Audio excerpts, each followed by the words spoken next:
समय ठहर गया था। दक्ष के यज्ञ में अग्नि प्रज्वलित थी और उस अग्नि में समा रही थी सती। प्रेम की पहली कथा विरह में बदल चुकी थी। महादेव मौन थे, पर उनका मौन ही प्रलय बन चुका था।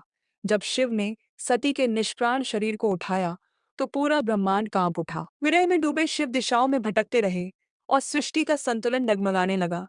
तब विष्णु ने सुदर्शन चक्र चलाया और सती का शरीर खंडित हुआ। शिव शांत हुए, पर उनका हृदय शून्य हो गया। वह कैलाश पर समाधि में लीन हो गए।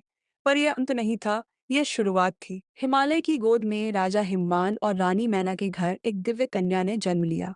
उसकी मुस्कान में करुणा थी और नेत्रों में अनंत ब्रह्मांड की गहराई।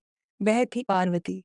बचपन से ही उनका हृदय शिव नाम से धड़कता था। मिट्टी से शिवलिंग बनाना, फूलों से श्रृंगार करना, ध्यान में लीन हो जाना, मानो आत्मा किसी अधूरे प्रेम को याद कर रही हो। समय बीता और पार्वती ने संकल्प लिया, वह शिव को प्राप्त करेंगी। उन्होंने राजसी वैभव त्याग दिया, बर्फीली घाटियों में तप आरंभ किया। पहले फल, फिर पत्ते और अंत में केवल प्राणवायु। उनकी तपस्या से प्रकृति भी मौन हो गई। उधर तारकासुर का आतंक बढ़ रहा था। देवता व्याकुल थे। ब्रह्मा ने कहा, उसका अंत केवल शिव पुत्र ही कर सकता है। पर शिव तो समाधि में थे। तब कामदेव भेजे गए। एक पुष्प बाण चला और उसी क्षण शिव की तीसरी आंख खुली। अग्नि जली और कामदेव भस्म हो गए। फिर भी पार्वती अडिग रही। तब शिव ने उनकी परीक्षा ली। साधु बनकर बोले, वह औघड़ योगी तुम्हारे योग्य नहीं। पार्वती मुस्कुराई, आप उन्हें नहीं जानते। वही सृष्टि का हृदय है। प्रेम पाने के नहीं, समर्पण के लिए होता है। और उसी क्षण साधु मुस्कुराए। वह स्वयं महादेव थे। देवी, तुम्हारा प्रेम सच्चा है। विवाह का दिन आया। शिव की बारात, अद्भुत अलौकिक।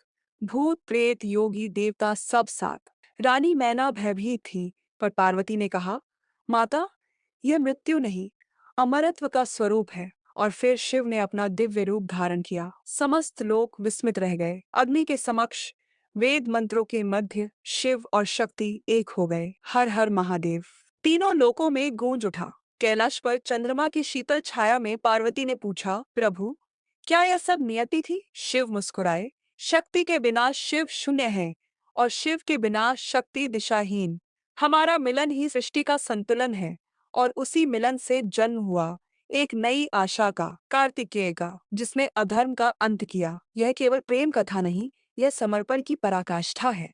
यह सिखाती है, सच्चा प्रेम पाने में नहीं, समझने और स्वीकार करने में है। क्योंकि जब शिव और शक्ति एक होते हैं, तभी ब्रह्मांड पूर्ण होता है। हर हर महादेव।